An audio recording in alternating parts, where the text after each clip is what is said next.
Well, I know that this is my former dean here, Brent Topp, who you'll be hearing from later, kind of joked that he's always excited to hear me talk about anti-Mormonism. I didn't even know quite how to take that, but he said, yeah, whatever you're teaching. You know. So, I have a limited amount of time, so I'm only going to be able to cover a little bit. I have a story that I tell sometimes to try to demonstrate how you never really know where attacks on your faith are going to come from. And I'll tell you a truncated version of that. When I first was working on the Joseph Smith Papers project, you know, you get to look at documents like this, like characters documents, and try to figure them out and translate them, right? But moved to Utah, that we were building a house, and our house wasn't done when it was supposed to be. It's hard to believe that would happen ever, I know, but imagine a world where contractors aren't on time. We lived in this place temporarily. We were essentially living month to month. And we were sometimes attending the ward, but I was traveling a lot. My wife was very sick and pregnant. And so, you know, we weren't terribly invested in that ward. And one Sunday I went to a church, and it was Fast Sunday, and I'd love to tell you I was paying rapt attention to everything that was being said, but I can tell you exactly what I was doing. I was changing my quarterback out in my fantasy football lineup on my phone, because I'd just seen that he was an injury, you know, so that was important. And someone gets up and starts bearing their testimony, and immediately I realize, well, this guy's either not a member of the church, or he's like like missionaries just tattled him off out of the font member. I mean, because he was using words and phrases that were odd the way he was talking. I thought, well, this is interesting. He wasn't saying anything overt, you know. He was talking about the Spirit of God came into the room one night when he was praying and lifted his sheets up in the air. And I thought, that's probably better than most testimonies, actually. And so I'm paying attention. And I watch, and he's dressed nice, better than I was, and goes down, and he's sitting with a whole group of people roughly the same age. And the next person in their group goes up, and he has a whole stack of papers. And he gets up, and he begins bearing his testimony. His testimony is essentially a refutation of everything that Latter-day Saints believe. Right? We know there's some people here who think that Joseph Smith could have seen God. But the Bible says no man has seen God at any time. So if anyone tells you that, they're obviously a liar. And he begins to go down this road. There's a couple of things I take away from that. First of all, that I went from not caring at all about my sacrament meeting, which I'm not saying that was good, that's just me being honest, to being really, really, really angry. Like, how dare you come into my sacrament meeting that I clearly care about? And you know, but he just kept going. Now, our bishop was gone, he was out of town. Our first counselor was gone, he was out of town. Our second counselor had just been called to be the second counselor the week before. This was literally his first sacrament meeting. And as this guy continues going, this is not going to be a short rant, it's obvious, right? He gets up, whispers to him, nothing happens. The guy just keeps on going, shrugs his shoulders. Then they send, you know, the second counselor, I think in desperation, we're in the stake center, sends out the little deacon runner to go find, I think, the stake president. That's what I'm thinking as I'm watching this. And he just keeps going like, we know that there are people here who think that they could someday become like God, but Isaiah says that no man can become like God. There's only one God, and so if anyone's telling you that, they're a liar, and just going on. The stake president finally comes in, hears what's going on, whispers to the guy, I'm sure saying, hey, this is not appropriate, looks at him, shrugs his shoulders, and just keeps right on going. So now I'm thinking, well, this is going to be like a YouTube thing. This is going to be, you know, cops are going to come and like, Mormons, whatever, you know. And I saw the whole line, and finally this guy runs out of material, and it's clear that the plan is they're just going to keep going, you know, utilizing this open pulpit. And so I did the only thing I thought I could do, and when this guy finished, before the other one could get up, I ran up to the pulpit. And I got there, and then I just filibustered the whole rest of the meeting. I gave like a 35-minute testimony, you know, reading the phone book and things like that. And but of course, this is, I do church history. I was working for the Joseph Smith Papers, and I went through, you know, some historical points to refute the things that were being said. And when I finished, got the sign from the stake president, okay, we're good, you just gotta be close to me. I was kind of embarrassed about the whole thing, honestly. I went to my Sunday school class and I could hear, it was one of these classes up on the stage, and they had temporary classrooms, with the dividers in the older building. I could hear the voice of the stake president as he was going around each classroom looking for someone that he thought was named Dirkmaat. Now, I think it's because my last name's Dirkmaat, and he asked the second counselor, who was that? He's like, oh, that's Brother Dirkmaat, and so he thought my first name was Dirk, my last name was Moss. And so he's wandering around, and he's like, is there a Brother Moss in here? And he's knocking on doors, and everyone's like, I don't know who you're talking. No, Brother Moss. You saw him in there, Brother Moss? And he's going door to door to door, and I can hear him. He eventually comes to the stage and knocks on the door, and I'm just slumped down as far as I can in my seat, and the teacher, do you have Brother Moss in your class? I don't even know, brother. And then he sees, Brother Moss! And he comes over, and he sticks his hand out, and he says, Brother Moss, it's so good to get to talk to you. Now, at this point, when someone's called you the wrong name like 30 times, you don't just say, actually, my name's Gerrit. You just let it go, right? And he's like, Brother Moss, I just want to thank you for getting up there. How did you know the things you were talking about? I've been a member of the church my whole life, and you were telling things about Joseph Smith's life and history I've never even heard before. And I was like, oh, just lucky, I guess, So the funniest part of it is something that I don't even know whether or not it happened, and that is that we immediately thereafter moved out of the ward. I don't even know if we ever actually went back to church there. And so what I want to believe is that stake president went back and he looked on his records, and there was no Dirkmaat. There had never been a Dirkmaat. Not in my state. He seemed to know everything there was about Joseph Smith. He was there by himself. No one knew who he was. He thought he was gone. So if you ever hear a story coming out of Layton, Utah, they're like a 3B5, it's just not. But that's how folklore stories sometimes get started, right? Joseph Smith is told by the angel, right, that his name's to be had for good and evil, right?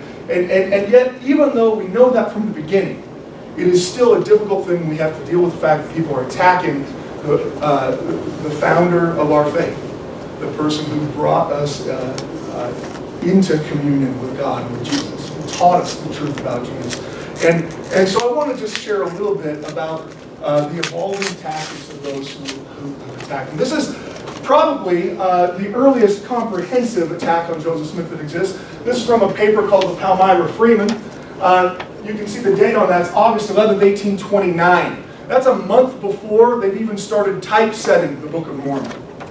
There are no other articles out. There's no church. There's not thousands of people believing this.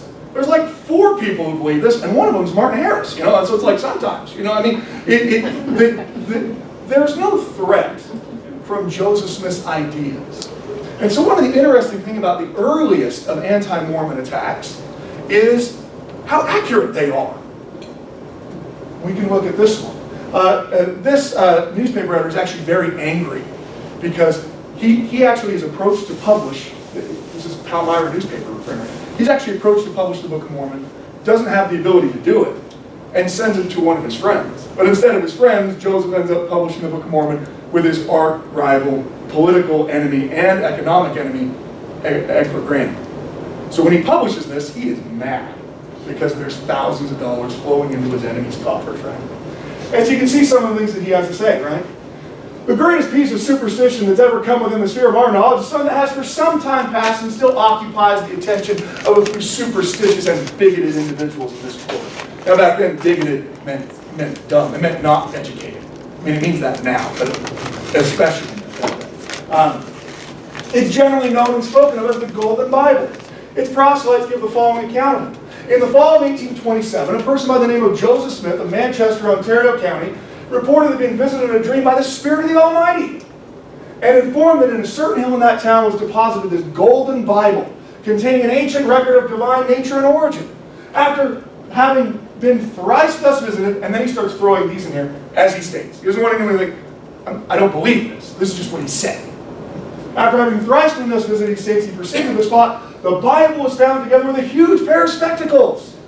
actually the terminology Joseph Smith uses when he describes the interpreters in his 1832 history. The Lord had prepared spectacles for the reading. He'd been directed, however, not to let any mortal being examine them, or no less penalty than instant death. They were therefore nicely wrapped up and excluded from the vulgar gaze of poor wicked mortals. And he's laying it on a little thick here, right? It was said that the leaves of the Bible were plates of gold, about 8 inches long, 6 wide, and 1/8 of an inch thick, on which were engraved characters or hieroglyphics. We actually have lots of people who attempt to give dimensions of the plates. Martin Harris, David Wimmer, Lucy Smith. There's only one person who gives those dimensions of the plates. It's actually Joseph Smith. Right? So it kind of gives you an idea of where he's getting his information. By placing the spectacles into a hat and looking into it, Smith could, he said so at least, interpret these characters. Right? He'll go on, he'll tell the whole story of Martin Harris taking the characters' feast, but this is very interesting about how he deals with this. So far, he hasn't attacked Joseph Smith personally at all. How's he doing on the story of finding and translating the plates? Like, probably better than half of our missionaries could do, right? I mean, he's got it down pretty well. There's nothing patently erroneous about what he's saying. Now, it appears not a little strange that there should have been deposited in this Western world, and in the secluded town of Manchester too, a record of this description. And still more so that a person like this Smith, very illiterate, should have been gifted by inspiration to find and interpret. Right? Jonathan Hadley, this newspaper editor, he knows Joseph Smith. And Joseph Smith didn't write a book superior to the Bible. Of course, there is no Book of Mormon yet. There's only the story that there will be a Book of Mormon published, right? And so Hadley's like, look, there's nothing that could ever possibly come of this. There's no attempt to really attack Joseph Smith, because it seems like it's a crazy story. Hadley thinks he can just say, he said he saw an angel, folks. I mean, if we were leaving this conference and walking out to your car and someone walked up and said, hey, I just saw an angel, your first response, no matter what you said inside of me, no, you didn't. And we're Latter-day Saints. We literally believe in the ministry of angels. And if someone told you they saw an angel, you'd be like, no, you didn't. How much money do you need? Right? That we wouldn't accept it. He thinks the idea itself is ridiculous. No one could ever possibly believe it. So the earliest antagonistic attacks think, he says an angel appeared to him. Eventually you do get a Book of Mormon. Once you have the Book of Mormon published, people like Alexander Campbell, the founder of the Disciples of Christ, believe that you can just simply dismiss it because it's not actually the Bible. I cannot doubt for a single moment that he is the sole author and proprietor of the Book of Mormon. It's as certainly Smith's fabrication as Satan is the father of lies. For Campbell, well, there's no way anyone would ever actually believe this who's a real Christian. So whatever, it doesn't matter. It's not the Bible, and anyone who's a Christian won't believe it. But then what starts to happen is people start to believe it. It's easy to say that only an idiot will believe until it's not just someone you don't know, it's your sister, or your brother, or your parent, or your spouse. Suddenly you need an explanation that goes beyond just no one in their right mind would ever believe it, unless you want to say that everyone in the world was crazy. That's where we're going to bring in Dr. Philastus Hurlbut. Literally the greatest name in all of church history. The good doctor here. Now we don't have any images of him. It's one of the great pains of my life that we don't. I need to probably have, we'll have Tony Swift just commission. Yeah. But in absence of that, I'm just artist rendition. I don't know what he would just possibly he could have looked like. You have to use your imagination, right? The reality is, who is this Philastus Hurlbut? Well, he's. I was going to tell you his name's actually. You think, well, we got to give him a little bit of credence. He is a doctor, right? No, his parents named him doctor. His first name is actually doctor. So that would be like me naming my son MVP of the NBA Finals, Dirkmaat. And then you'd have to call him. Like, oh, it's MVP of the NBA. Anyway, he's a missionary in the church. He's a missionary in the church that while he is, this is in 1833, he's on a mission in western Pennsylvania, and he is guilty of multiple fornications. This is actually the meeting where they discussed this, right? That Dr. Hurlbut was accused of unchristian conduct with members of the female sex while on a mission piece, and it was decided that his commission be taken from him and he no longer be a member. Then as now, as a missionary, you can't fornicate. Really, you can't ever, especially as a missionary. He gets excommunicated. He begs for forgiveness to get back in. Joseph actually shows great clemency to him and says, okay, we'll let you back in. And then 2 days later, he fornicates again. This time after he's excommunicated, he undertakes a speaking tour to try to destroy the church, bringing people to his side by saying, I was an elder in the church, right? Which means a lot more to other Christians because these are limited positions. I mean, sometimes you notice in like the news when a Latter-day Saint commits a crime, they'll be like, and he was a high priest of the church. Oh, he was like over 50? Okay, but they're trying to make a connection, right? And he's doing the same thing. Hurlbut is going to actually threaten to murder Joseph Smith and his family publicly. This is Joseph Smith writing to the saints in Missouri. He says, we're suffering great persecution on account of one man by the name of Dr. Hurlbut. It's hilarious, don't spell it wrong. Who's been expelled from the church. Well, not the church, the church. My wife always doesn't like it when I share this, but Joseph Smith's not from Utah, just so everyone's aware. He's born in Vermont. He grows up in New Hampshire. I know that when we see him in a church movie, he's like, God is bringing the blessing, but he's from New England, and he spells phonetically all the time. And it's not the church, it's the church. When he writes Edward Partridge's name, he misspells it all the time too, because it's not Partridge, it's Patridge. Now, if you don't want to think of Joseph Smith walking up, me and Edward Patridge going to go to the church, if you don't want to think that way, that's fine. But at any rate, that you can see it's a real threat. He's trying to break down Mormonism.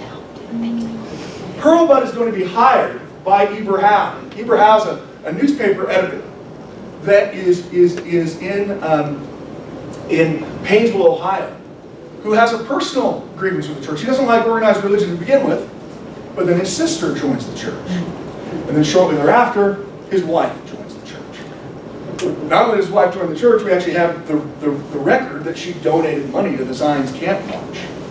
So he has a real personal axe to grind. He hires the good doctor, the twice excommunicated fornicator here, to go back to Pennsylvania and New York and to collect as many negative accounts of Joseph Smith and his family as possible. And surprise, surprise, since he's hired to do it, what does he come back with? A bunch of negative affidavits that Eber Howe will then publish in the book Mormonism Unveiled. This is the first comprehensive anti-Mormon book. Where already in 3 years, the movement has shifted from saying that it's ridiculous to saying no Christian would actually believe it, to making personal attacks. So I want to talk a little bit in the time I have left on how these things are done today. Right? So attacks on Joseph Smith's character, on leaders in the church are things that happen a lot. But what's it like today? How is it different? Now look, if you want to find someone saying something negative about Joseph, you can still find it. But what are the tactics that are employed? I call it gotcha anti-Mormonism. It is actually quite different than what it was 30 years ago. 30 years ago, anti-Mormonism was primarily driven by evangelical Christianity trying to bring Mormons back to the true gospel. Right? The real belief in the real Jesus, right, and the Bible. That's not the way that it works today. And for those of us who are teaching people in a religious setting or with your kids, I mean, if you're seminary teachers, if you're a Sunday school teacher, or just in your interactions with others, it's important to understand the tactics that are being used. Most anti-Mormon material today, the point of it is to sow the seeds of doubt in a believer. It's not to convince them that what's in the Bible is really true and what's in the Book of Mormon isn't. I mean, they're willing to do that. But that's not the primary point. The primary point is to shock and confuse. That's the primary point. You present a member of the church with a strange or different sounding historical fact that the member of the church has not heard before, and you can place it in a negative context. You know Joseph Smith put magic rocks in a magic hat to translate the Book of Mormon, don't you? How can you believe that? That's just crazy. you remember the church, not having heard that at all, responds, no, he didn't. He used the Urim and Thummim to translate, but it wasn't with a hat or with rocks. To which the other person responds, well, the church is lying about this. Look at all these sources that show that Joseph Smith placed seer stones in a hat to translate. Why is the church lying to you about this? Is the question that follows. The point of this is to allege that because, they're using their so-called knowledge, right? It's absolutely so-called knowledge. None of these people are down at the church archives researching this. Like, they read it on a blog post 2 minutes before they talked to you about it, okay? There's no depth of knowledge there, but it appears like there is. And Latter-day Saints are placed on this defensive, where they're trying to defend something they never even heard of before. And then they're embarrassed by the fact that they didn't know, but this obviously antagonistic person did. Right? How could this person have known about this, but I never did? So the point is to shell shock the believer, and it relies on a member's unfamiliarity with the topic or event from the past. That's the primary point. Because the things that for instance, let's take seer stones, for instance. It's not that we just can't come to terms with the idea that God would write words on an object. As a Christian, you're kind of okay with God writing words on Moses' tablets. He's writing on the wall, Daniel and Nebuchadnezzar's court. It's just that you haven't heard about it before, right? No one is, go to this here. This is from 1 Nephi, right? It came to pass that I, Nephi, beheld the pointers which were in the ball, that they did work according to faith and diligence and heed which we gave unto them. And there was also written upon them a new writing which was plain to be read, which should give us understanding concerning the ways of the Lord. It was written and changed from time to time according to the faith and diligence which we gave unto them. Now, I don't know of a single person in the church that's ever read 1 Nephi 16:28 and had a faith crisis. I've talked to literally hundreds of people struggling with their faith because of things that are taught in the church or things in the past. Not one of them has ever said, crying, I don't know, I mean, if God wrote on the weak opponent, there's just no way the church The point is, it's not that you can't come to terms with God miraculously writing on an object.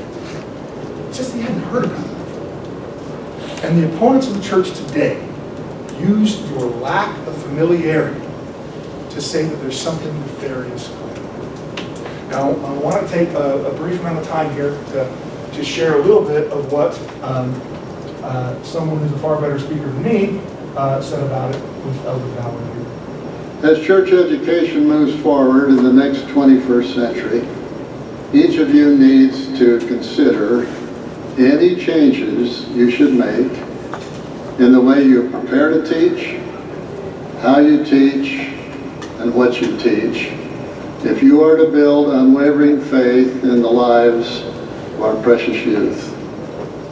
Gone are the days when a student asked an honest question and the teacher responded, "Don't worry about it." Gone are the days when a student raised a sincere concern and a teacher bore his or her testimony as a response intended to avoid the issue. Gone are the days when students were protected from people who attacked the church. Fortunately, the Lord provided this timely and timeless counsel to you teachers. And as all have not faith, seek ye diligently and teach one another the words of wisdom. Yea, seek ye out of the best books words of wisdom. Seek learning even by study and also by faith. Let me jump forward to this next.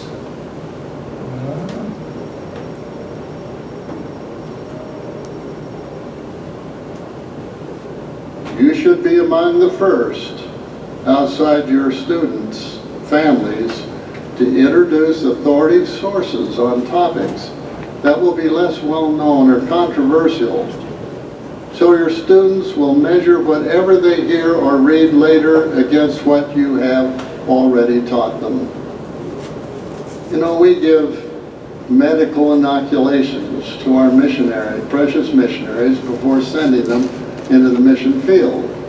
So they'll be protected against disease that can harm and even kill them. In a similar fashion, please, before you send them into the world, inoculate your students by providing faithful, thoughtful, and accurate interpretation of gospel doctrine, the scriptures, and our history, and those topics that are sometimes misunderstood. To name a few such topics that are less known or controversial, I'm talking about polygamy, seer stones, different accounts of the first vision, the process of translation of the Book of Mormon, of the Book of Abraham, gender issues, race in the priesthood, or a heavenly mother. The efforts to inoculate our young people will often fall to UCS teachers. So I'm going to cut it off there because we're about out of time. In many ways, I feel like we sometimes feel like it's counterintuitive that if we discuss difficult topics of church history and doctrine with students or people, in our lives, that we might be causing doubt in them. Now, there was a time, and actually Elder Ballard says, there was a time when that probably was true.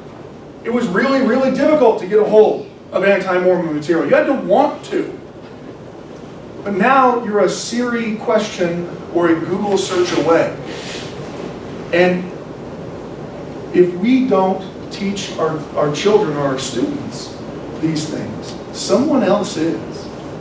When I first started working the Joseph Smith papers, I was asked to give a presentation to some institute faculty at an institution, and I presented some of the more difficult topics that Joseph Smith papers can be covering. This is before any of the books were published, and no one was really okay with it yet. And a seasoned educator in the back of the room, kind of angrily said, "Don't you think if I start talking to these people about polygamy and seer stones that I'm just going to cause a faith crisis that will make them leave the church?" And my response to them is really the same response that I'd have to you. And that is, if you think that the 18-year-old girl in your class is going to go the next 60 years and not once hear that Joseph Smith practiced polygamy, well, then I guess that's a safe bet. But if you know that she's eventually going to hear about it, wouldn't you rather it be from you? Wouldn't you rather it be from someone who cares about her testimony, who believes that Joseph Smith's a prophet, rather than the dark and shadowy voice that uses the fact that she doesn't know as proof that there's something nefarious in the church? What Elder Ballard is talking about in his talk, it requires very difficult conversations, the kind that we don't like to have, but they're also the kind that if they don't get from you, the next person who steps into that void isn't going to care about their testimony, isn't going to treasure them as a son or daughter of God. I just want to bear my testimony that I know the Holy Spirit of God can touch the hearts of the people who you teach as you try to prepare them for this often vicious and infinite world. I say that in Jesus Christ. Amen. Amen.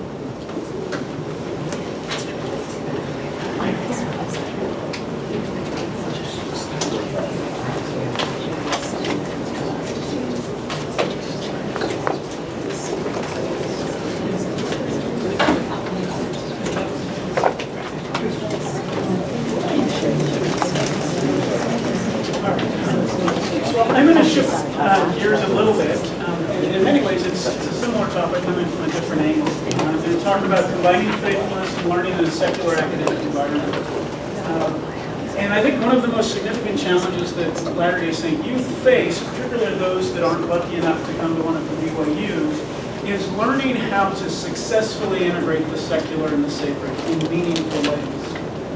And I'm going to take a rather unorthodox approach to kind of get to my point.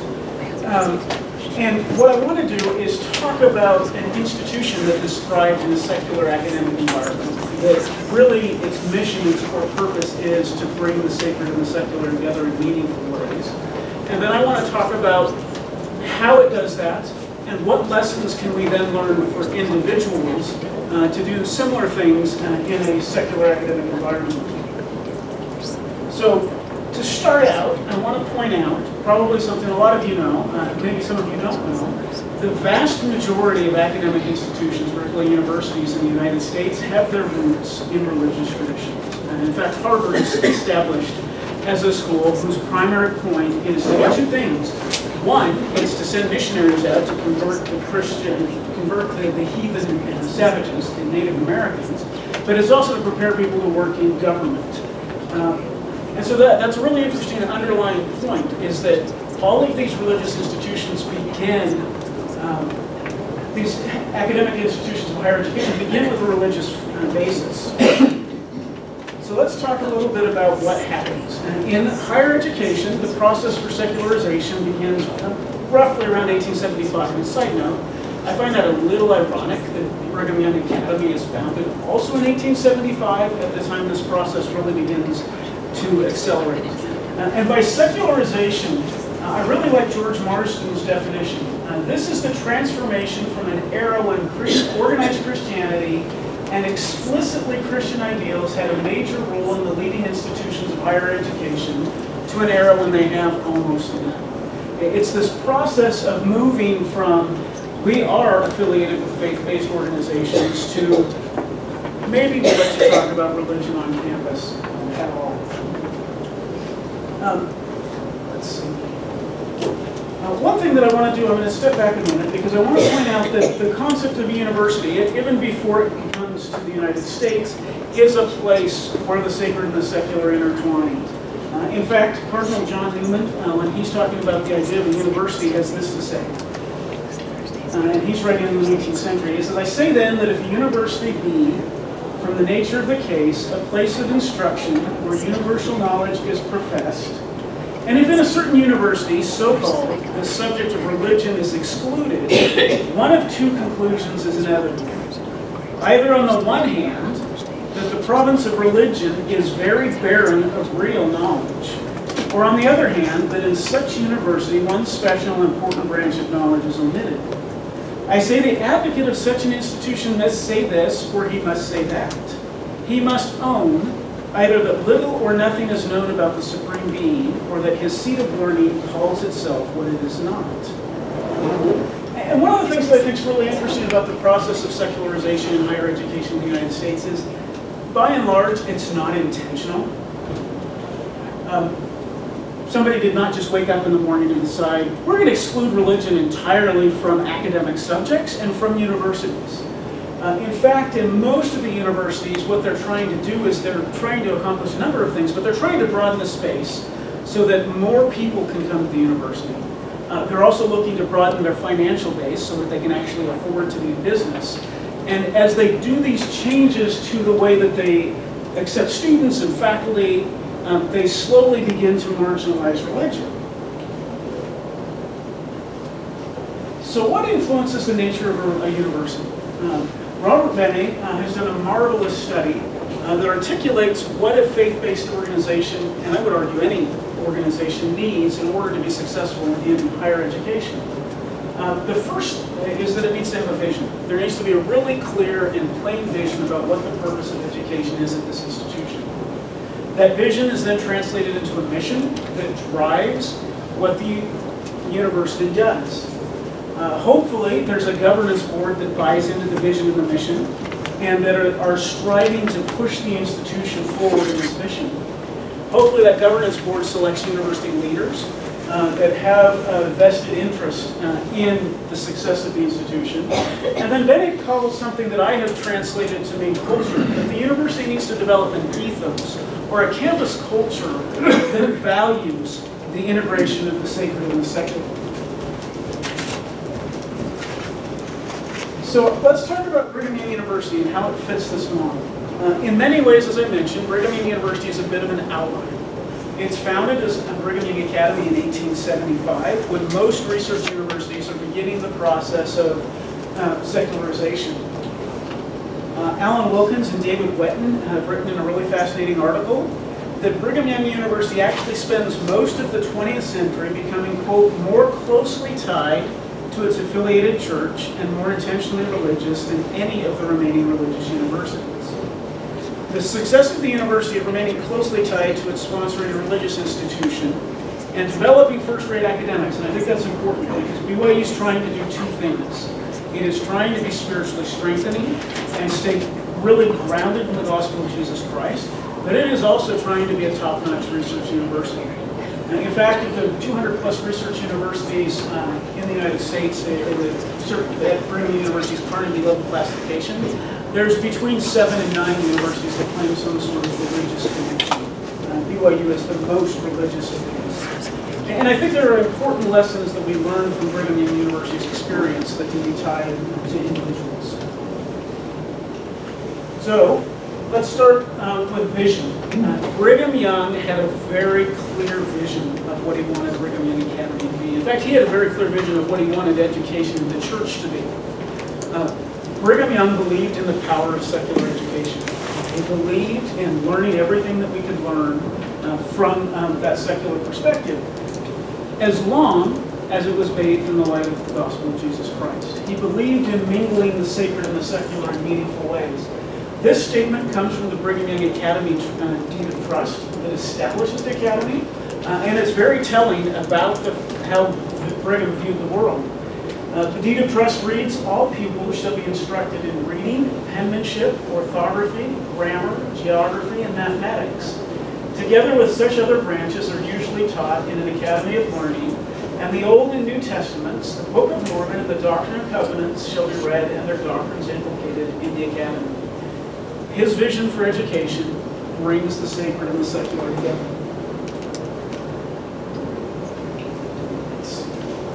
I think it's important to note that Brigham Young University doesn't actually have a mission statement until the 1980s. It's under Jeffrey Holland. There are a lot of ideas and things that are pulled together into a formal mission statement. But as you go back and you look at the source material, it is clear that there was a driving mission that was understood by at least the higher church leadership. The first presidency, and I guess I should interject here, most of what I'm going to be talking about, the experiences I'm talking about at the university are from the late 1930s to the early 1940s under Presidents Franklin Harris and President Howard McDonald.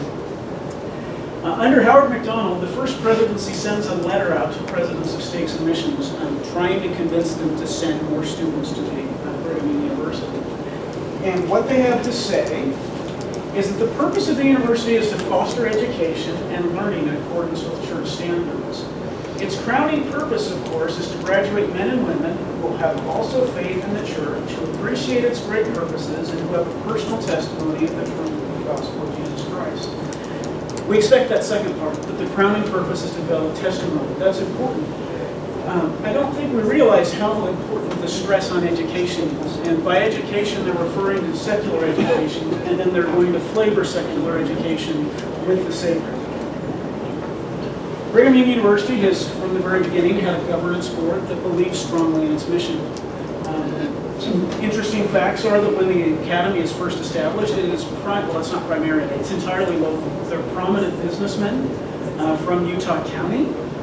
And Martha Jane Knowlton Corey, because Brigham was progressive, is put on the board with the specific charge to represent women's interests and to make sure that women's interests are paid attention to in the academy.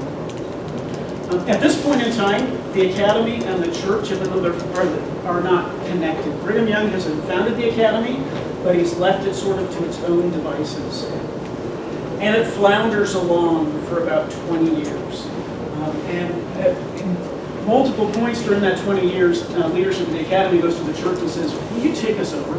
We're having problems paying our teachers. We're having problems dealing with the debts that we have. The church, for a variety of reasons, including their own financial situation, deferred multiple times. In 1896, they incorporate the academy, and they take over financial responsibilities, and they change the board of trustees. It's interesting to note that the board of trustees stays mainly local. The big stipulation is that it's appointed by the first presidency, and 3 members have to be descendants of Brigham. That actually proves to be a sticking point that we don't really have time to discuss. In the late 1930s, the church realizes that it's got multiple boards of education operating. There's the Board of Education at Brigham Young College, there's the Board of Education at Brigham Young University, there's the Board of Education up at what has become Rick's College. And they're trying to figure out how do we do this more efficiently and effectively. And somebody has the brilliant idea that they should have a general church board that governs the higher academic institutions. And so they write to the different leaders of these institutions and ask them to close their boards. BYU's is the slowest for a variety of reasons, but eventually they agree and they close down the Brigham Young University Board of Trustees. And on February 2nd, 1939, probably one of the most significant things that's happened in the history of Brigham Young University occurs. A new board of trustees is incorporated, and as part of the General Church Board, what's significant is at the time all 3 members of the First Presidency and 7 members of the Quorum of the 12 Apostles are placed on the board. Definitely individuals who buy into the vision that Brigham Young had of intermingling the sacred and the secular, and who are willing to push forward the mission of the university. At the time, the president of the university is Franklin S. Harris. He has done some fantastic and marvelous things. As a librarian, I love Franklin S. Harris. He gets the first library building built on campus. If you're familiar with the Heber J. Grant building, that is actually the campus's first library. Most of you probably don't know that. Most of you know it as the testing center. The testing center was actually the first library. That's why there's those motifs of the lamps and the books that go around the outside of the building. Sorry, I'm totally rude. Harris also is the one who builds up the academic program at the university. He gets the university successfully accredited in the 1920s, recognized as a college, and then later as a university. Towards the end of his term, he's having some issues with the Board of Trustees that we're not going to get into, but he chooses to resign and will become the president of the Utah State Agricultural College at the building that becomes the Utah State University. And so the church rightly sees this as an opportunity to reset the balance between what's emphasized at Brigham Young University, the sacred and the secular. And they begin looking for a new university president. They asked Commissioner of Education Franklin L. West to put together a list, and he puts together a fantastic list of members of the church who both teach and have university administrative experience. And J. Reuben Clark promptly ignores everything that is presented to him. And he interviews Howard S. McDonald, asks McDonald to become president of the university. McDonald is stunned. This comes out of left field for him. He has no clue. McDonald is actually a native of Utah, but he'd gone to California. He'd been educated at UC Berkeley, had been an administrator in the Unified School District of San Francisco for years, and he had just barely returned to Utah to become the Salt Lake School District superintendent. What's more important to J. Reuben Clark at this point is that McDonald is a state president. And they've had interactions where they believe that McDonald is the right man to kind of tilt the balance back towards the sacred of the university. And so McDonald comes to the university, and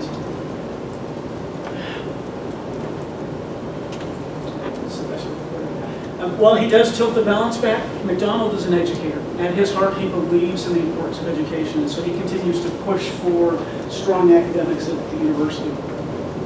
What I want to talk about next are probably what I feel is the most important thing that McDonald did during his tenure. And I think this is where the lessons will come for us as individuals. McDonald creates a campus culture that, as I describe this campus culture, you're probably going to recognize it. In many ways, the campus culture created under McDonald is still very much with us at Brigham Young University. It's under McDonald that general authorities begin to interview faculty. Some of these, I think, would have been terrifying interviews because McDonald did not warn people in the early days. He would write to a general authority that he knew was going, say, to a state conference in California, and he would say, "We are considering so-and-so for a position on the faculty of Brigham Young University. I know you're going to the state conference. Would you mind pulling him aside and interviewing him as to his worthiness, and then report back to me?" And from these letters, I get the sense that the prospective faculty member had no idea that they were being considered. And so you can imagine a general authority, typically one of the 12, says, "Is Gordon Daines in the audience? I'd like to talk to you." He routinizes this towards the end of MacDonald's tenure. It's actually pretty formalized, and people know what's going to happen. He has a form letter that he sends to the general authorities that he'll give to the faculty, prospective faculty member, and then they take it to the general authority and they're interviewed. Something that actually still happens on campus now. It's under MacDonald that character recommendations get instituted. Character recommendations are what we now call ecclesiastical endorsements. MacDonald wants people to be at Brigham Young University who want to be there. And the type of people he wants there are people who are interested in both aspects of what BYU has to offer. The testimony building aspect and the educational aspect. It's under MacDonald that we get campus ecclesiastical units. Now, Ernest Wilkinson likes to claim that he brought wards to campus. That's actually true. The first ecclesiastical units on campus, though, were proposed by Howard MacDonald in Golden West. And they actually asked for wards. But church leadership, in their wisdom, decide that they're going to put branches on campus. And the logic they give MacDonald is that we've got all of these GIs returning from overseas experiences. And church leaders want them to have the opportunity to be leaders in branches where they can gain experience that as they go out and into the world and into the rest of the United States, they can then share what they learn through their experiences on campus. MacDonald continues university devotionals. Devotionals actually begin at the very beginning of the academy under Carl Mazur. MacDonald has kept them down to once a week instead of once a day. And then MacDonald emphasizes in all the letters that I've seen that he writes to prospective faculty, or to prospective students, religion classes, and how awesome religion classes are on campus, and how they help you better understand the gospel and better prepare you to serve in the Church of Jesus Christ. So what do I think that we learn for individuals about succeeding in a secular academic environment? What I want you to notice here is this campus culture is based on what I would call a scaffolding. There are pillars of the scaffold. These are all different things that create an environment where people can be successful in intermingling the sacred and the secular. Individuals need to do the same thing. What allows spiritual individuals to thrive in a secular academy? I'm going to focus on two things, mainly in the interest of time. One is a vision. They have to have a vision of what education can be, particularly an education that brings together the best of the secular and the sacred worlds. And then they have to create a spiritual scaffolding that enables them to stay firmly rooted in the gospel.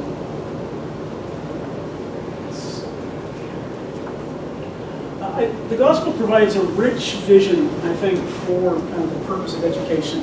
At the heart of why we're here is to gain an education. President Nelson has said, because of our sacred regard for each human intellect, we consider the obtaining of an education to be a religious responsibility. I really like that. Education is a religious responsibility. We are obligated to learn as much as we possibly can. Someone who wants to thrive in a secular academic environment has to have a clear vision of the purpose of education.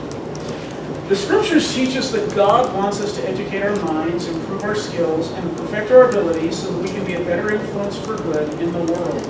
Provide for ourselves, our family, and those in need, and build God's kingdom. Education is important to us as Latter-day Saints. So spiritual scaffolding is also important. I work in the L. Tom Perry Special Collections. We feel it a deep privilege and honor to be named after Elder Perry, and so I feel obligated in some of my talks to throw in quotes from Elder Perry. This one actually fit really well. I didn't even have to dig very hard to find one that I thought fit my topic. Elder Perry had this to say. He said, "Eternal principles are the scaffolding the church provides. These eternal principles are embedded in the doctrines of the kingdom of our eternal Father and reflect his eternal plan of happiness. We meet as members of the church to teach and learn from each other the principles of righteousness and receive saving ordinances, so the scaffolding is stable and steady as we build our eternal family units." Two components seem particularly important to me for somebody who wants to thrive in a secular environment as they build spiritual scaffolding. And both of them are things the church helps us with. One is a code of conduct, rooted in gospel teachings, and the second is a willingness and an inclination to participate in a community of gospel believers. So code of conduct, the purpose of a code of conduct is to create a community. President Nelson has told the youth, as you live by the standards taught in for the strength of youth, and I like the fact that he points out, which are wonderful guidelines for both youth and young adults. I would add older adults as well. The easier it will be for you to distance yourself from extreme fashions, false philosophies, and relentless temptations of the world. Simply stated, the more you follow the example of Jesus Christ, the more successful you will be. Committing to live the standards that are taught in the strength of youth and in the gospel of Jesus Christ provide a firm touch point, a scaffold that enables individuals to be successful in the secular academic environment. They have a place to go back to that enables them to stay rooted in the gospel. And the community is the second thing that I think is really important. President Nelson had this to say: what then will help you become such a devout disciple of Jesus Christ? One answer is seminary and institute. Not just attending, but actively participating in class and faithfully following through with any assignments given. I think the important point about this, seminary and institute are great because they teach us the gospel, they prepare us to better understand how to follow the Savior Jesus Christ. But it's interesting, we don't go to seminary and institute by ourselves. We go in classes and groups, and we form community, and we make connections with people who believe like we do, who are trying to do the same things that we're doing. And that's one of the reasons it's so important for students at secular academic universities to go to institute. It's to form these connections. It's also important for them to go to church, because in church, I like what Elder Christofferson said, is the body of Christ, the members of the church minister to one another in the reality of day-to-day life. It's in our warts and our branches that we make connections that we can then lean on, and as we come across things that may be confusing or difficult to understand, help us to put them into context. I want to close with these two quotes. I love President Hinckley, mostly because he's the prophet of my youth, and it really resonated with me. But he had this to say about Brigham Young University. He said, Brigham Young University is a continuing experiment on a great premise that a large and complex university can be first class academically while nurturing an environment of faith in God and the practice of Christian principles. At the time, he felt like Brigham Young University was succeeding. It had ways to go, areas of improvement. But that's the purpose of this university. It's to intermix the sacred and the secular. It's to build the testimonies of both the faculty and the staff and the youth that come here. I think it's interesting, he had this to say about secular learning. As we pursue our secular studies, let us also add to our lives the cultivation of the Spirit. If we do so, God will bless us with that peace and those blessings which come from Him alone. Individuals who want to thrive can take some important lessons from Brigham Young University. They need to consciously pay attention to those things that strengthen their testimonies, or those touch points, those scaffolds that enable them to stay rooted in the gospel of Jesus Christ as they engage with the secular academy. Just like Brigham Young University is a successful institutional example of the intermingling of the sacred and the secular, I think as individuals we can and we should model for those that we interact with that the sacred and the secular belong together. They're parts of the same coin, so to speak. So if there are any questions for either Gerrit or I, and we've got 5 minutes.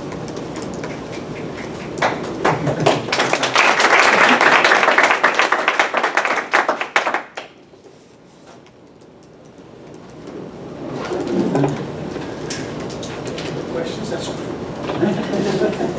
One back there. Yeah. It's a question for you. Like, what impact do you think the publication of the Joseph Smith papers has had on the general church public? If any. I'm probably too close to that question to get a fair answer, right? I mean, I wish it was a lot more, right? But the impacts of the Joseph Smith papers research are being felt in areas outside of that. Your average member might buy a volume of the Joseph Smith papers to give it to someone as a gift, then sits on a shelf. It was, an effective paperweight. But it is from the research conducted in those volumes that spurred the gospel topics essays, the 11 gospel topics essays that are on LDS.org. It's from that research that spurred the Saints Project. In many ways, it's, the water from it gets to the end of the row in other ways. But it also has the effect of, for those who deeply do want to study and understand, I mean, eventually every Joseph Smith document that exists is going to be available online, right? So many of them already are. So I think it allows for people to make a deeper study if they choose to. But then also to those who aren't generally choosing to, it has the effect of kind of the rising tide in the other areas. So the Seminaries and Institute Manual uses things that come from it now. The new Foundations of the Restoration class in Institute and at BYU uses things from it. LDS.org uses things from it. So the Revelations in Context, I mean, it's essentially spawned all these other things that are a little bit easier to digest. Gerrit, I'm afraid to call in Mark. I know, I'm sorry, but I'm confident I know your answer already, but for the purposes of those in this class, I'm gonna ask a favor of you. Many people have asked Gerrit, and others over the years, if their testimony has been shaken in any way, or what has happened to you as a result of studying the Joseph Smith papers. Would you speak to that a little bit, especially since we're talking about students and Sure. Thanks, Gerrit. I think actually one of the greatest lies that exists, since I am talking about antagonistic attacks on our faith, probably one of the greatest lies is, and I hear it all the time, and you hear people say it all the time, oh, if only you've read what I've read, then you know what you're true. Well, if you've heard what I've heard about Joseph, then you know he was a prophet. Oh, if only you believe, well, if you'd read this, then you know. And the implication there is that if you had more knowledge, you wouldn't actually believe. Right? The only reason you believe is you're dumb and you're uneducated and the church is keeping you in the dark. And I find that to be patently false. And if I could be at least a little bit autobiographical for my own self, I mean, I've spent the last 10 years of my life reading every Joseph Smith document, every early church history thing there is. When someone says, oh, if only you've read what I've read, I don't care what it is they think they've read. I've read it. And not because I'm special or I'm smart, just because it was my job. Right? The idea that, oh, if only you've read more, then you wouldn't believe. I can say, at least for myself, that it's the exact opposite. That as I have read the good and the bad, the difficult and the easy, the sacred and profane things surrounding Joseph's life, I feel all the more certain that Joseph Smith was absolutely who he said he was. That he was honest, that he had seen God, that he was a prophet of God. And there were times working on the Joseph Smith papers that as you would read a letter, as he started teaching and teaching of God, immediately you would feel the Spirit say, this is beyond Joseph's ability. I know it's beyond his ability because I've read the other things he's tried to write. This is a teaching that comes from God. And so I can speak to myself that I know that Joseph Smith's a prophet. And the argument that only uneducated people don't know. Look, you don't have to read everything that Joseph ever wrote. You only have to feel the Spirit to know. But that argument is, I don't think, a good argument. I think it's a lie. Elder Ballard mentioned that we need to be more educated. What resources is he wanting us to look at as far as, besides the scriptures? I don't even get books. I really should have just come in here and just played this whole talk because it's better than anything I could present. But he mentions that directly. The Joseph Smith papers, the gospel topics essay. He tells the CES educators, you should know the gospel topics essays like the back of your hand. Right? He expects that you know everything that's in there the same way that you know everything that's in Alma chapter 5. Right? So that when you're asked a question, it's not a fumbling around, oh, I think there's something, that you actually know it. Obviously, we aren't all historians. We aren't all going to be able to speak to that always, right? But there are things we can know.